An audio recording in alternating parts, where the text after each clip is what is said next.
नमस्कार दोस्तों।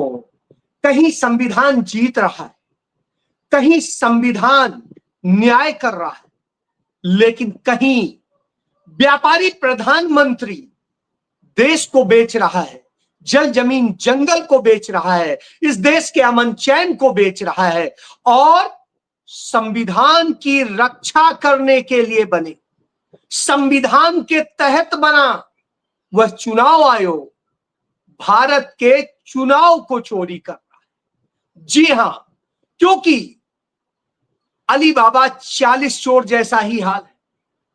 40 चोर घूम रहे हैं चारों तरफ।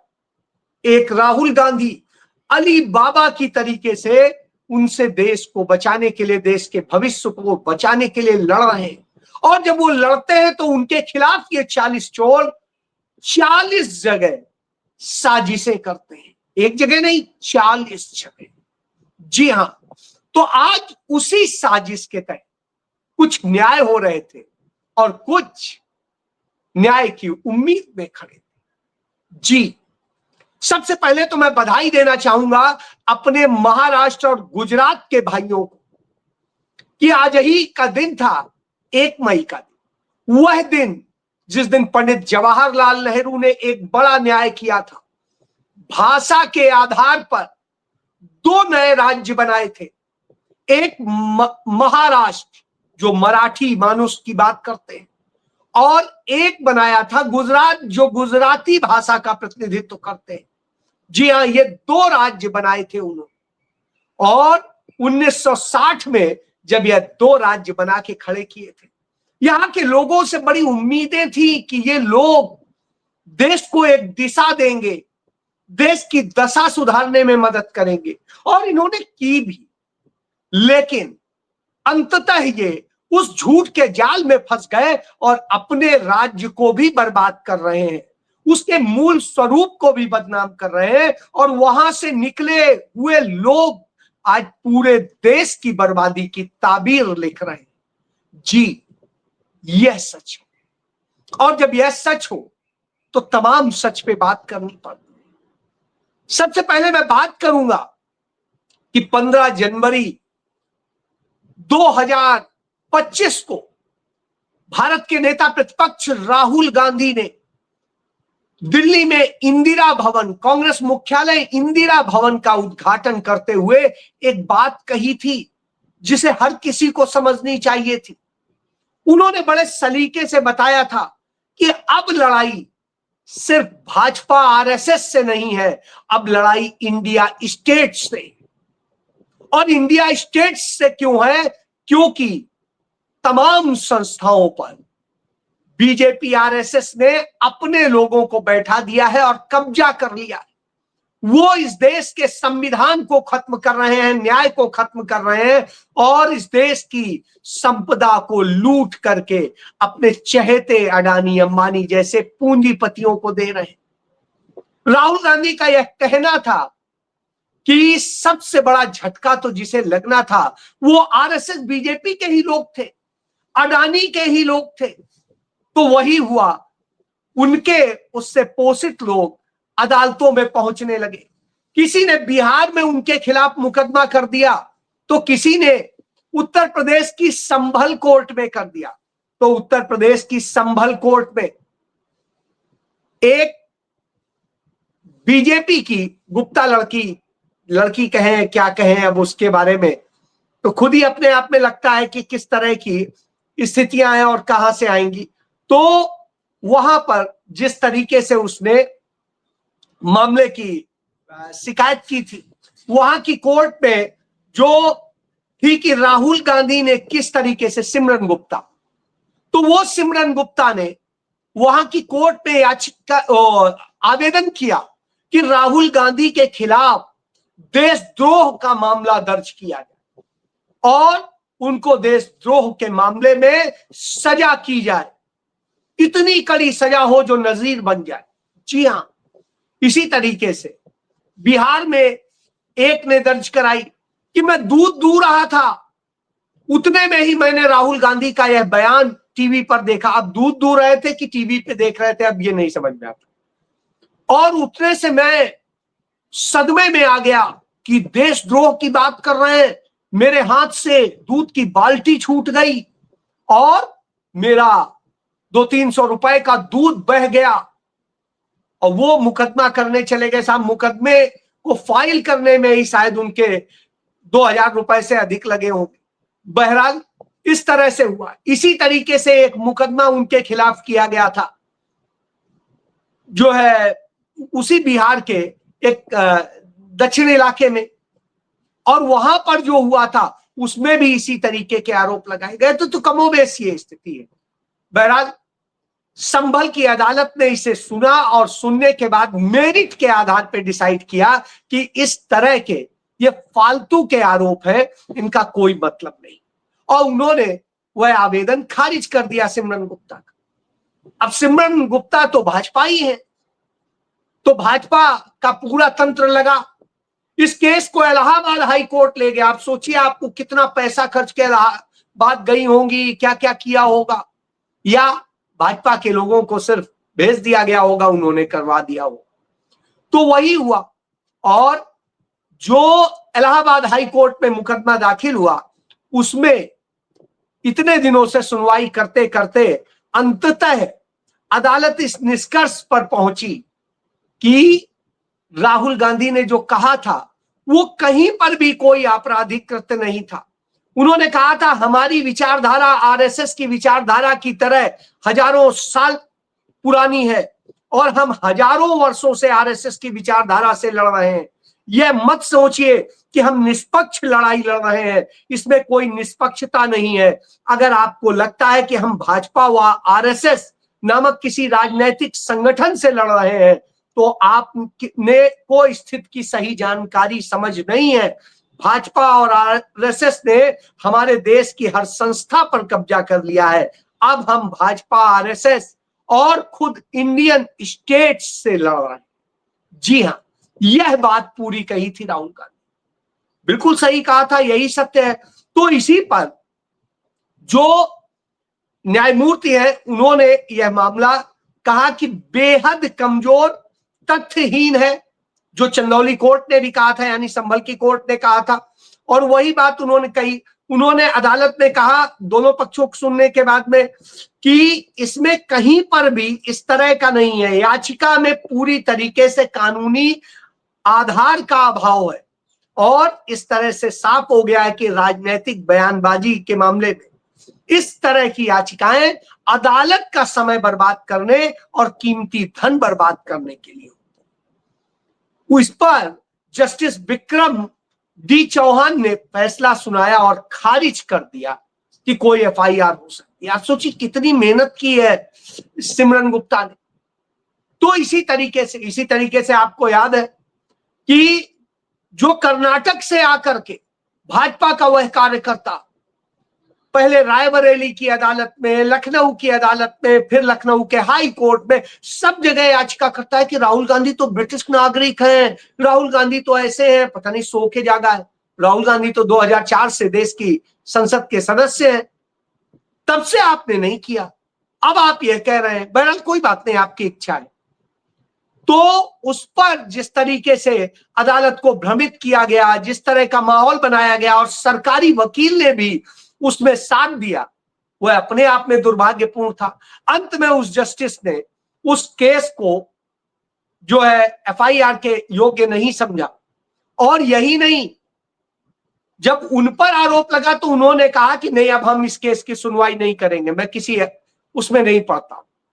तो इस तरह से हुआ और उस मामले में भी भाजपा रह गई। अब तक पूरी साजिश रची गई थी, हेडलाइन मैनेजमेंट हुआ था, लेकिन साहब वह भी साबित हुआ। और अब जो इसमें सबसे बड़ा और एक फैसला आता है, वो फैसला आया है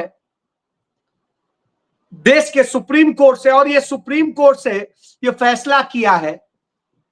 तो इस फैसले में जो कांग्रेस पार्टी के मीडिया सेल के प्रमुख हैं पवन खेड़ा, जिनके खिलाफ असम का वह भ्रष्ट और किस किस तरह के कर्मों में शामिल, मैं उसको नहीं कहूंगा, उस शख्स ने करवाया, ड्रामे किए और उसके बाद में उनके खिलाफ जो मुकदमे दर्ज कराया और जिस तरह से असम की पुलिस एकदम से दौड़ती हुई, जबकि आचार संहिता लगी हुई थी, आदर्श आचार संहिता, चुनाव आयोग के अधीन थी उस समय पुलिस, लेकिन पुलिस आदेश तो चुनाव आयोग का नहीं मान रही थी, वो तो हेमंता बिस्वा शर्मा का मान रही थी। भागते हुए दिल्ली आई, दिल्ली थे ही नहीं, वो तेलंगाना में थे। बहरहाल उनके घर में घंटों परेशान किया, उनकी बहन, उनके और लोगों को, उनके घर में जो लैपटॉप, मोबाइल और दूसरी चीजें पड़ी हुई थी वो उठा ले गए, जिसका कोई इससे कंसर्न नहीं था। बहरहाल वो अपनी पत्नी के पास में तेलंगाना में थे, पवन खेड़ा को जब ये खबर मिली तो वो वहां की अदालत में गए, साहब ये क्या है, और यदि ये है तो मुझे टाइम दिया जाए, ट्रांजिट रिमांड दी जाए, ट्रांजिट बेल दी जाए, मैं जाके वहां की अदालत में शामिल होता हूं और जांच में सहयोग करता हूं। अदालत ने 1 सप्ताह की उन्हें ट्रांजिट बेल दे दी। तो हेमंता बिस्वा शर्मा की पुलिस, सरकार और भारत सरकार, क्योंकि तुषार मेहता उसमें पैरवी करने आए, तुषार मेहता जो देश के अटॉर्नी जनरल ऑफ इंडिया है, तो अब आप सोचिए राज्य का मामला था, यहां पर ये हो रहे, और इस तरह से करके वो अपीयर हुए और कहा नहीं बेल कैंसिल कीजिए, बेल कैंसिल हो। बहरहाल कांग्रेस पार्टी, राहुल गांधी ने कहा हम पवन खेड़ा के साथ आखिरी क्षण तक खड़े हैं और पवन खेड़ा हमारे योद्धा हैं। और उसके बाद में वहां से गुवाहाटी हाईकोर्ट गए, गुवाहाटी हाईकोर्ट ने खारिज कर दी।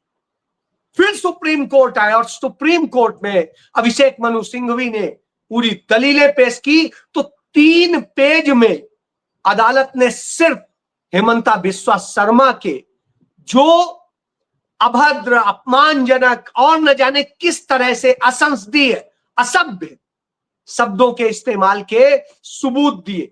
अदालत ने 3 पन्नों में उसका जिक्र किया और फिर उसके बाद कहा है ये राजनैतिक विद्वेष से भरा हुआ केस है, और इस आधार पे उन्होंने उन्हें अग्रिम जमानत दी और जांच में सहयोग करने का हुक्म दिया।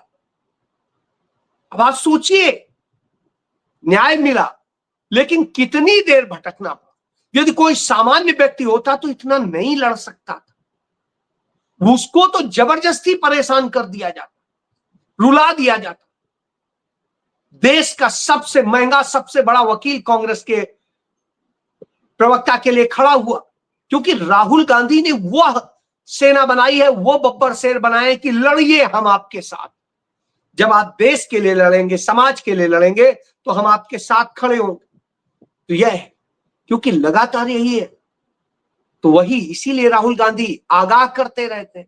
राहुल गांधी ने आगाह किया था अभी 1 हफ्ते पहले और बताया था कि कैसे 29 तारीख को चुनाव हो जाने दीजिए और उसके बाद में कैसे रेट बढ़ेंगे तेल गैस के और ये सरकार लूट मचाएगी, तो आपको देखना पड़ेगा। ये देख लीजिए राहुल गांधी ने जो ट्वीट किया था, दोनों, और कैसे लूट मचा रही है सरकार, दोनों चीजें देखिए।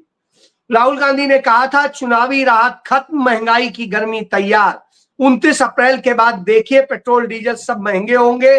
जब तेल सस्ता था मोदी सरकार ने अपना मुनाफा रखा, अब महंगा है तो बोझ जनता पर डालेगी और सत्ते की लूट मचाती सरकार जनता के को बस महंगाई की मार, ये राहुल गांधी ने कहा था।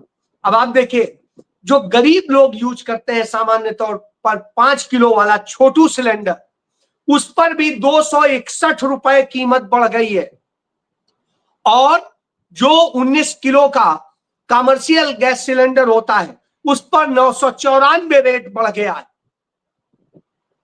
यानी अब 2500 से 3000 के बीच में विभिन्न राज्यों में ये मिलेगा। और ये ऐसा नहीं कि आज ही बढ़ा है, यदि आप देखेंगे तो 1 जनवरी को पहले ही दिन रेट बढ़े थे, 1 जनवरी के बाद में फिर 1 फरवरी को बढ़े, फिर 1 मार्च को बढ़े, फिर 7 मार्च को बढ़े, फिर 1 अप्रैल को बढ़े और फिर 1 मई को बढ़ गए। और ये थोड़े बहुत नहीं बढ़े हैं, इतने बड़े हैं कि आप समझ लीजिए सामान्य आदमी वो नहीं कर सकता।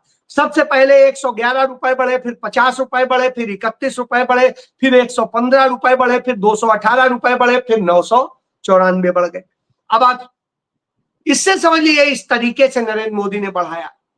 और जब ये बढ़ा के लूट कर रहे हो तो आप कहेंगे फिर क्यों नहीं बढ़ेगा, जब इतना नुकसान हो रहा है, तेल इतना महंगा हो रहा है, गैस महंगी हो रही है। जी महंगी हो रही, हम नहीं इनकार करते, लेकिन इसी देश में इतनी सस्ती रही है कि यदि हम 2025-26 की सिर्फ बात करें, ज्यादा पुरानी नहीं जाते, 2025-26 का जो फाइनेंशियल सेशन है इसकी बात करें तो रोजाना भारत की तेल कंपनियां प्रॉफिट कमा रही थी 116 करोड़ रुपए। जी हां, हर कंपनी इससे ज्यादा बेनिफिट कमा रही थी, लाभ कमा रही थी। और जब लाभ कमा रही थी तो हमें यह भी जानना चाहिए कि किस तरीके से इन्होंने इस लाभ को हजम कर लिया। आज से नहीं बात करिए, आप यदि इसको देखिए 2020 से, तो 2020 से लगातार इस तरह कर रहे हैं। जब $40 प्रति बैरल पर तेल था, कुकिंग गैस और सस्ती थी, उस समय से भी लूट करते चले आ रहे, और उस समय से इतना पैसा इन्होंने भर लिया कि आप कह नहीं सकते कि इन्होंने किस किस तरीके से किया। तब हमारे लिए तो गुरु बन के राहुल गांधी ही आ जाते हैं, वो बताते हैं कि किस किस तरीके से ये क्या क्या गुनाह करेंगे। इनको कोई फिक्र नहीं है, न देश के गरीबों की, न मजदूरों की, न आदिवासियों की, न पिछड़ों की, न दलितों की, किसी की नहीं। यही वजह है। आप देखिए, तो इन्होंने मजदूर दिवस के दिन यह किया, क्योंकि मजदूर ही ऐसा होता है जो अपने घरों से बाहर कहीं पर जाकर के काम करता है, कुछ करता है, और थोड़ा बहुत कहीं ढाबे से, कहीं से खरीद के बेचारा खा लेता है, चाय पी लेता है और अपनी जिंदगी किसी तरह काटता है। वो किसी तरह से वो छोटू सिलेंडर लेता है और सब लेता है। तो आज उसके ऊपर मार पड़ी है तब जब ये हुआ है। राहुल गांधी बार बार बताते रहे, यही करते हैं। गौतम बुद्ध का आज दिन है, महात्मा गौतम बुद्ध, इसीलिए बुद्ध पूर्णिमा कहते हैं। तो ऐसे पवित्र दिन पर यह पाप हो रहे हैं। जो कहते थे गरीब, जो पीड़ित है, उनकी मदद कीजिए, तो आज यह हालत कर दी है नरेंद्र मोदी की सरकार ने। तब आदिवासियों का, अंडमान निकोबार का आप देख लीजिए, अंडमान निकोबार में इन्होंने जिस तरह से विनाश का प्रोजेक्ट बनाया है, ग्रेट निकोबार का प्रोजेक्ट, और उसके बाद में बहाने लेते हैं वहां 1 करोड़ से अधिक पेड़ काटे जाएंगे। जो सैंपेन और निकोबारी जनजातियों के घर हैं वो सब तबाह हो जाएंगे, वो कहीं के नहीं रहेंगे। हजारों एकड़ जमीन, जो रेन फॉरेस्ट है, जो बारिश को वो करती है, उसको खत्म कर देंगे। भूकंप को वो आमंत्रण दे देंगे। वहां पर जो छोटे छोटे जीव जंतु रहते हैं उन सबको खत्म कर देंगे। जो वहां जीव जंतु रहते हैं, कोरल रीफ को भारी नुकसान होगा, दुर्लभ जीव जंतु विलुप्त हो जाएंगे, मैंग्रोव के जंगल तबाह हो जाएंगे, लेदर बैग कछुओं का जीवन खत्म हो जाएगा। इस तरह की स्थिति इन्होंने पैदा कर दी है। और जब यह पैदा की 1 करोड़ पेड़, सोचिए, इकोसिस्टम एक तरफ बचाने की बात होती है, एक तरफ ये होता है, तब आता है। तो नरेंद्र मोदी सरकार झूठ का आवरण ओढ़ती है। सेना के अपने रिटायर्ड अफसर जो उनकी पार्टी के सदस्य हैं, उनके जरिए, सबके जरिए एक झूठ फैलाया जाता है कि वो तो देश की सुरक्षा का केंद्र है, ऐसा है, तो उसमें राहुल गांधी यदि ये प्रोजेक्ट नहीं बनाएंगे तो ये तबाह हो जाएगा, ये हो जाएगा। वो शायद ये भूल गए कि वहां की सुरक्षा और सैन्य सुरक्षा का पूरा बंदोबस्त पंडित जवाहरलाल नेहरू 1962 में ही शुरू कर गए। 1964 में वहां पर लगातार जो काम हुए थे उससे नौसेना का वो एक गढ़ बन गया था, अंडमान निकोबार। और 1962 से 1964 के बीच पोर्ट ब्लेयर में एक स्थायी अधिकारी की तैनाती हो गई थी। INS जराव को वहां से चालू किया गया था शुरुआती दौर में, और इसके बाद में वहां पर जो ढांचा तैयार किया गया था, उसके बाद में 2012 में ग्रेट निकोबार द्वीप समूह पर INS बाज को तैनात किया गया था। यही नहीं, यह भारत का सबसे बड़ा दक्षिणी नौसेना का सैनिक हवाई स्टेशन भी है। और 2019 में नरेंद्र मोदी सरकार ने हवाई निगरानी को मजबूत करने के लिए वहां INS कोहासा भी चालू किया गया था। और इसके पहले अटल बिहारी वाजपेयी की सरकार में 2001 में भी अंडमान निकोबार में एएनसी स्थापित किया गया था, यानी इतना सुरक्षा की व्यवस्था पहले ही है वहां पर, लेकिन झूठ बोलकर कहानी और कुछ बताते हैं। यह सत्य, तो ये लोकतंत्र, संविधान, सबके हत्यारे, मार देना इनका फर्ज है। तो आप इससे समझिए, इसीलिए ये ऐसा करते हैं। तो ये लगातार ये कर रहे हैं, कहीं दलितों की लड़कियों से, दूसरों की लड़कियों से, कहीं गैंग रेप करेंगे, कहीं कुछ करेंगे, और सब करने वाले सब भाजपा ही निकलते हैं, कोई और नहीं होता। यूपी में, फतेहपुर में एक लड़की अपने दोस्त के साथ में अपनी बुआ के घर जा रही थी। वो दोस्त क्या, उससे शादी होने वाली थी, और भाजपा के नेता ने उसे पकड़ लिया और अपने 3 साथियों के साथ मिलकर के उसके साथ गैंग रेप किया, सामूहिक दुष्कर्म। अब आप सोचिए, आज तक पुलिस उसे पकड़ नहीं पाई है, और ये एक जगह नहीं हो रहा है। लखनऊ में इसी तरीके से हुआ, बरेली में हुआ, मेरठ में एक बड़ा दर्दनाक हादसा हुआ इसी तरीके से। ये सब भाजपा ही है। अब आप देश भी बचाइए, संविधान भी बचाइए, न्याय भी बचाइए, जल जमीन जंगल भी बचाइए, और सबको बचाइए। राहुल गांधी अकेले इसके लिए लड़ रहे हैं, भिड़ रहे हैं, तो उन पे मुकदमे होते हैं, झूठे मुकदमे होते हैं, उनकी टीम पर झूठे मुकदमे होते हैं। यह सत्य है इस सरकार, लेकिन फिर भी हिम्मत से लड़ना है, सच बताना है, वह काम किया जा रहा है। जय